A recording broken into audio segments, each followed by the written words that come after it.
Selamat datang di channel ini. Pada video kali ini kita akan membahas tentang marketing mix, bisnis model canvas atau BMC, dan analisis SWOT.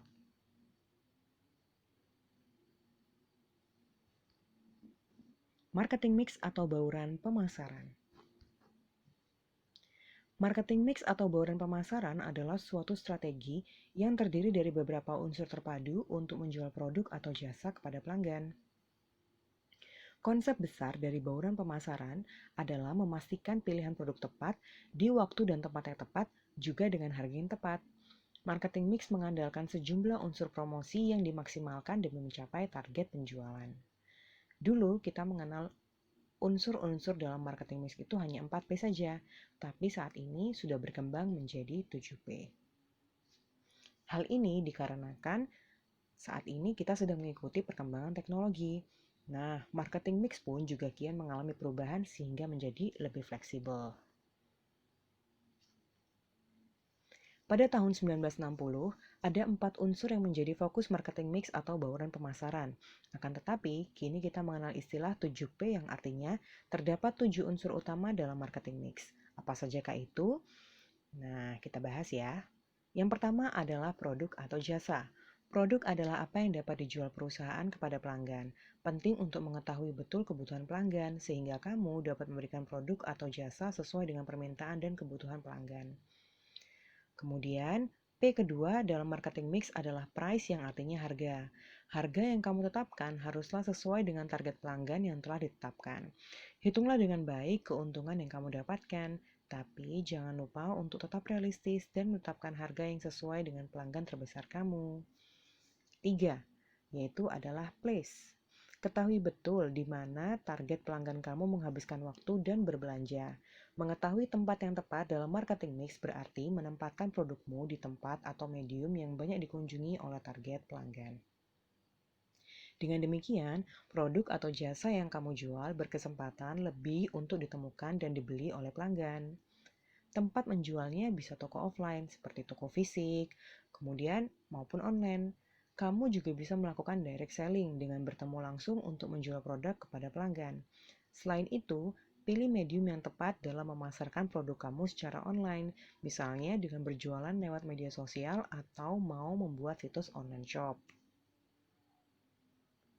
Nah, yang keempat adalah promosi. Pemasaran tidak akan terlepas dari promosi. Nah, P yang keempat dalam marketing mix ini kembali mengingatkan pentingnya melakukan promosi. Promosi termasuk bagaimana kamu menyampaikan pesan kepada para pelanggan. Penting untuk memastikan bahwa kamu telah melakukan promosi yang baik, sehingga pelanggan dapat mengenal produk atau jasa yang kamu promosikan. Kenali betul pula seperti apa gaya promosi dan komunikasi yang pelangganmu sukai. P yang kelima dalam 7P marketing mix atau bauran pemasaran adalah sumber daya manusia. Sumber daya manusia merupakan bagian paling penting dalam suatu perusahaan.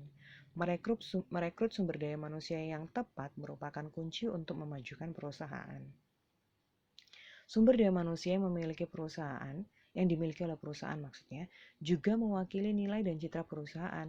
Oleh karena itu, sumber daya manusia yang baik juga dapat membantu pelanggan membangun rasa nyaman dan loyalitas terhadap brand dan produk yang dijual. Proses adalah unsur keenam dalam konsep marketing mix. Proses mencakup rangkaian setiap tahap pemasaran dari perusahaan ke pelanggan. Unsur ini juga mencakup pelayanan dan proses transaksi antara perusahaan dan pelanggan. Penting untuk memastikan bahwa pelanggan mendapatkan pengalaman yang menyenangkan dan memuaskan di setiap proses transaksi sampai barang diterima. Lakukanlah evaluasi di setiap tahapnya untuk meningkatkan brand awareness hingga jumlah pembelian meningkat. Kamu bisa melakukan evaluasi salah satunya melalui survei pelanggan. Nah, unsur yang terakhir dalam marketing mix adalah physical evidence, yang berarti bukti fisik perusahaan. Dalam menjual produk atau jasa, pelanggan membutuhkan bukti fisik untuk menjalin hubungan bisnis yang lebih nyata. Berbagai macam bentuk fisik dapat dilakukan, mulai dari kantor yang bisa dikunjungi pelanggan, ataupun bentuk fisik yang dapat dimiliki pelanggan seperti brosur. Nah, kira-kira gambaran dari ketujuh konsep marketing mix ini ada di sini ya, yaitu product, promotion, place, price, people, physical evidence, dan proses.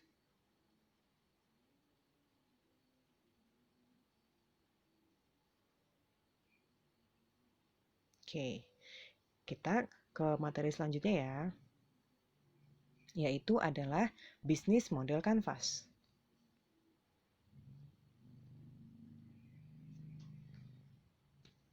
Nah, bisnis model kanvas atau BMC ialah suatu kerangka kerja yang membahas model bisnis dengan disajikan dalam bentuk visual berupa kanvas lukisan agar dapat dimengerti dan dipahami dengan mudah. Model ini digunakan untuk menjelaskan, memvisualisasikan, menilai, dan mengubah suatu model bisnis agar mampu menghasilkan kinerja yang lebih optimal.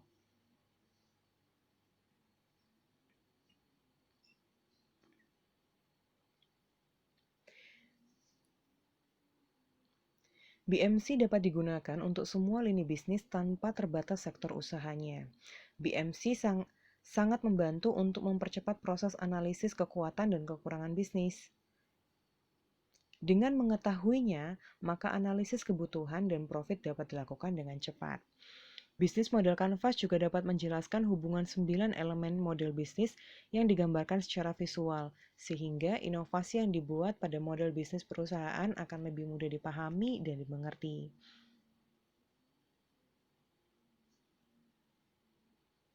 Seperti ini ya kira-kira gambar dari bisnis model kanvasnya. Nah, sekarang kita akan membahas tentang elemen-elemen. Nah, yang pertama ada offering. Di dalam offering ada yang namanya value proposition. Apa itu? Yaitu dalam bisnis selalu ada produk atau jasa yang akan ditawarkan nih. Dalam blok area value proposition mencakup produk atau layanan apa yang ditawarkan untuk calon customer. Kemudian ada segmen customer. Di dalamnya ada customer segments, ada channels, dan ada customer relationship. Customer segment menjadi blok area yang paling utama karena dari pelangganlah kita akan mendapatkan pemasukan. Kemudian channels. Channels merupakan sarana untuk menyampaikan nilai atau manfaat dari produk kepada customer segment. Kemudian customer relationship. Di dalam lingkup ini, yang dinilai adalah bagaimana menjalin hubungan dengan pelanggan, agar pelanggan tidak mudah berpaling ke bisnis yang lain. Maka sangat penting untuk menjalin hubungan yang baik. Selain itu, diperlukan juga pengawasan yang ketat dan intensif. Kemudian ada infrastruktur. Di dalam infrastruktur ini terdapat key activity, key resources, dan juga key partnership. Yang pertama, key activities. Key activities mencakup segala aktivitas yang harus dilakukan seseorang atau pelaku bisnis untuk menghasilkan produk atau layanan yang baik dan memuaskan. Yang termasuk dalam lingkup ini adalah branding, packaging, pasaran internet, dan lainnya. Kemudian, key resources.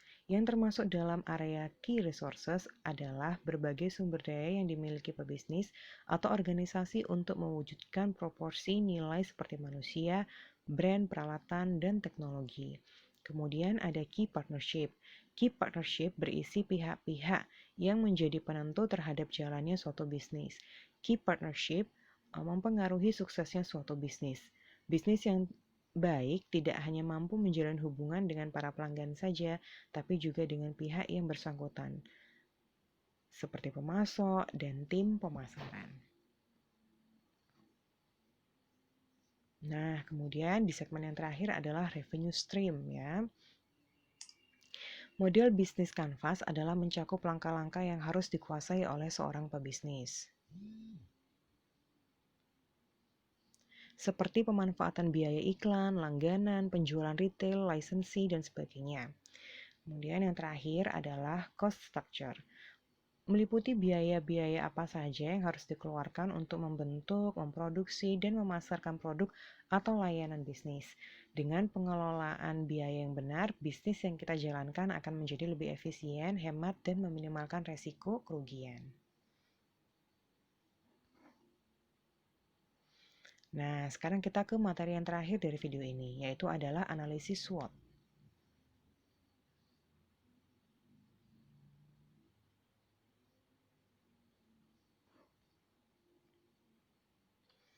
Nah, apa itu analisis SWOT? SWOT adalah metode perencanaan strategis yang digunakan untuk mengevaluasi kekuatan atau strengths, kelemahan atau weakness, peluang atau opportunities, dan ancaman atau threats dalam suatu proyek atau suatu spekulasi bisnis.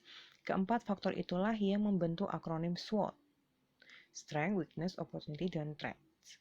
SWOT akan lebih baik dibahas dengan menggunakan tabel yang dibuat dalam kertas besar, sehingga dapat dianalisis dengan baik hubungannya dari setiap aspek. Nah, pencetusnya, teknik ini dibuat oleh Albert Humphrey yang memimpin proyek riset pada Universitas Stanford pada dasawarsa antara 1960 hingga 1970 dengan menggunakan data dari perusahaan-perusahaan Fortune 500. Nah, kira-kira analisis SWOT itu seperti ini ya. Jadi menggabungkan antara strength, weakness, opportunity, dan juga threats. Nah, kombinasi di antara keduanya juga membentuk area-area yang juga berbeda ya.